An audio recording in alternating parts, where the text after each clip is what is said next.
morning and welcome to Morning Movie News, which today is very early morning news.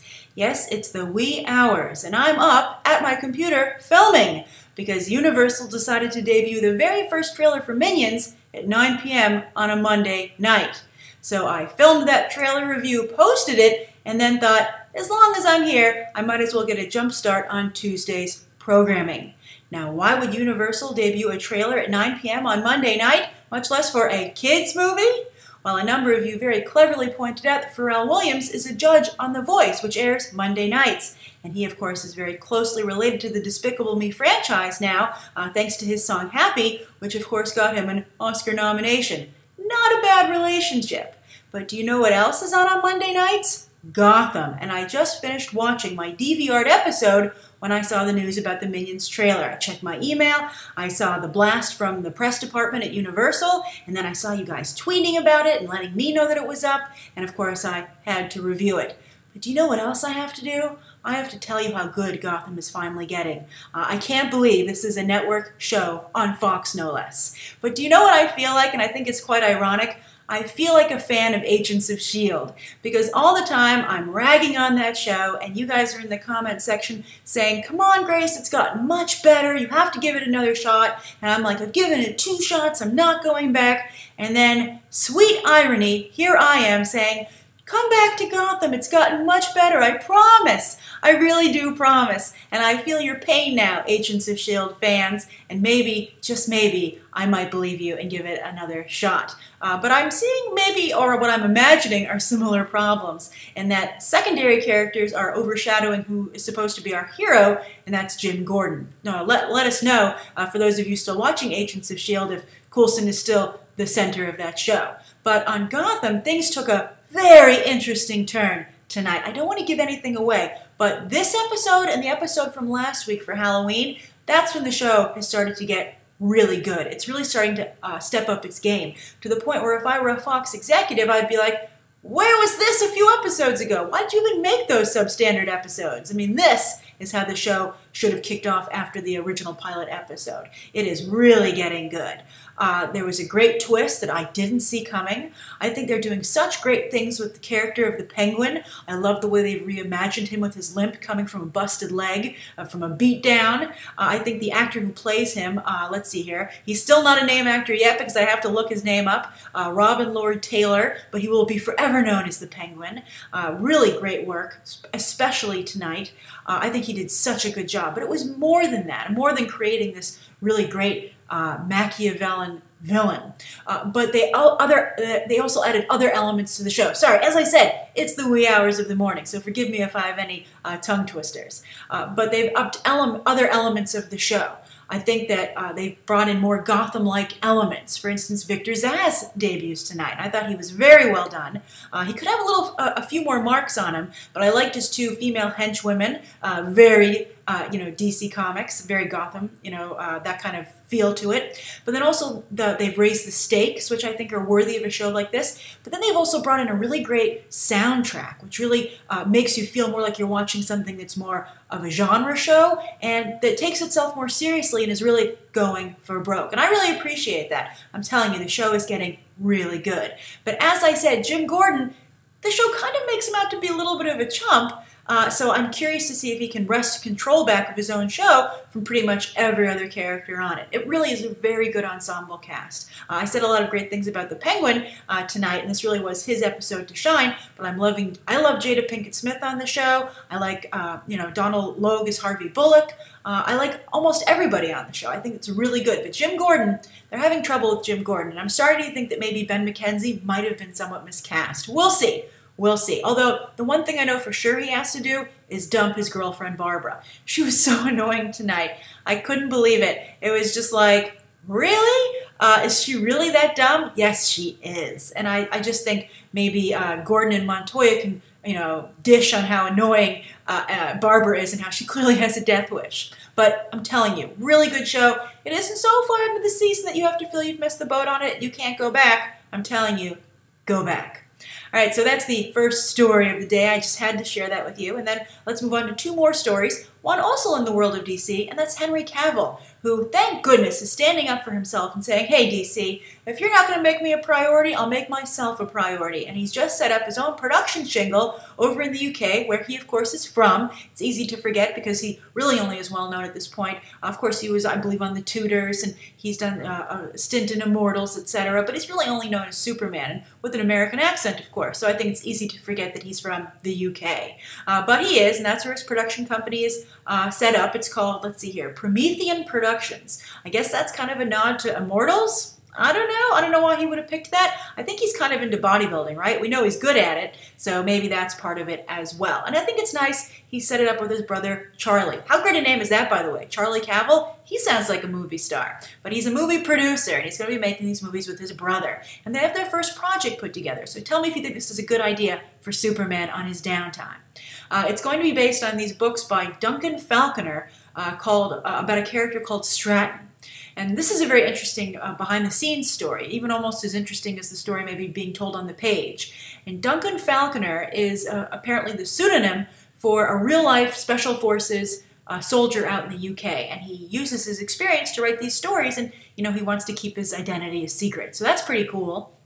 And I think it's also great to shine a spotlight on the special forces of another country. We get a lot of really great movies, of course, about our own special forces, but I think it's nice to acknowledge, especially as we have to rely here in the United States, and I guess I'm doing it from a U.S. perspective because I'm from the United States, and Hollywood is Hollywood, but of course China is becoming on par with America, but America right now is the biggest movie-going audience, so it's really important to appeal to them, and of course now to some degree China. But as we become more of a global force in terms of warfare and wanting to have more coalitions, I think it's really important that we respect the military forces of other nations. And so we're, of course, very close with our allies over in the UK. So it's great to see, of course, this is a UK film. So that's another great thing. I've spoken before about the UK film industry trying to maybe get a little more of its own identity instead of just being co-opted by the United States and Hollywood. I think Daniel Radcliffe has done a lot with that. So now we're seeing Henry Cavill, another homegrown talent, saying, hey, you know what, I want to make my movies out of the UK, and I want to spotlight now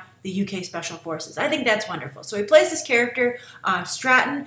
He's a member, and so is Duncan Falconer, of the SBS, Special Boat Service. And they're kind of like the UK version of the Marines. They're, of course, primarily meant to be deployed in aquatic situations, but they're just as, I was going to say deadly, but I guess a better thing to say is they're just as skilled and professional on land. I guess that's a good way to put it. But some of you, I'm sure, will disagree. War and soldiers are always a touchy subject. So get ready for it on the third story. So we're done with Henry Cavill. Let me know what you think of that and him, playing up his home pride, his national pride, and also taking more control over his own career, since DC clearly doesn't make that a priority for themselves. Now, on to this other war story. Well, this is war from a very different angle, and I think it's really interesting that Hollywood is starting to find these more interesting and fresher angles to approach war. Of course, all war deserves our attention, and all these stories are quite heroic and moving, but you don't want to have a monotony to these wartime pictures. And I also think as war changes, it presents more interesting or new, fresh aspects to approach the story from. As you get people into the theater of war that you normally maybe wouldn't see there, or they're able to share their stories, or etc., etc., etc. Now this actually is a little bit of a take on MASH, but I think in a really interesting way that could work really well. Now, Ridley Scott has optioned the rights to the story of, oh, here it is, Rich Jadek. And Ridley Scott's going to produce. Now, of course, he's already made a war movie about a current conflict, and that was Black Hawk Down. But he thinks this has real potential. I agree, and he's going to produce. And I'll tell you in a moment who I think should direct. But this is the story of Rich Jadek. He has a book out. He was recently on the cover of Newsweek. You might have seen the coverage. But he's and of course it's to promote his book. But he's really done quite a number of heroic things out in the Middle East as a doctor on the battlefield. And I believe this story is going to focus on Fallujah, and apparently Dr. Jadek would defy orders and risk his own life to get to soldiers who were wounded on the battlefield and then to get them back to safety before they bled out. And I think that is really amazing. I mean, I think that MASH focused a lot on the aspects back at the home base, the operating center, but I think to actually see battlefield medicine in the thick of fighting is going to be very interesting and deserves the attention that Hollywood can give such a thing. So who do I think should direct. I think this would be great for Paul Greengrass. I think he's absolutely wonderful at these kind of realistic tableaus. Also, Catherine Bigelow, I think, is very good at this, but I told you I feel as a director she lacks a really strong perspective and narrative. But so I would pick Paul Greengrass. A lot of the projects he's been up for recently have, fallen through. I don't think he has anything concrete lined up. I know he's had a lot of projects in the mix, but nothing's really come, into fruition to be next up for him. So I think if I were Ridley Scott or his team, I would totally go after him. I think, he came close to Oscar with Captain Phillips, and maybe this will be the movie that pushes him over the top. And I know Paul Greengrass is very interested in these kind of political subjects, but this, I think, gives it that kind of current, modern day, ripped from the headlines feel to it without being too preachy, which I think is sometimes a problem for Paul Greengrass's films. So I think it's a great match of material for them, for both of them, for both Ridley Scott and Paul Greengrass, and I think it would really do a lot for the property. But I'm curious, does this sound like a movie you want to see? Are you just tired of war movies in general, or do you like the old ones? If it ain't broke, don't fix it. People, do enjoy war movies, and Fury is playing quite strong in the middle of the country. It's still doing, pretty well. So I'm just curious to what you think, and also, what do you think of this new kind of war movie with American Sniper and now potentially the Rich Jadek story? All right, let's move on to the viewer question from Alex, otherwise known as AP Studios on YouTube.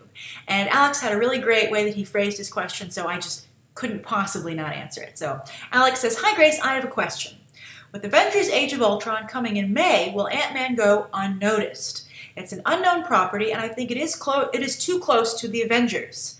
Guardians did extremely well, and I thought it was great. But I just don't see that happening with Ant-Man. We haven't seen trailers yet. Avengers is taking away from it. And I think we'll open at around 68 to 70 million. What do you think?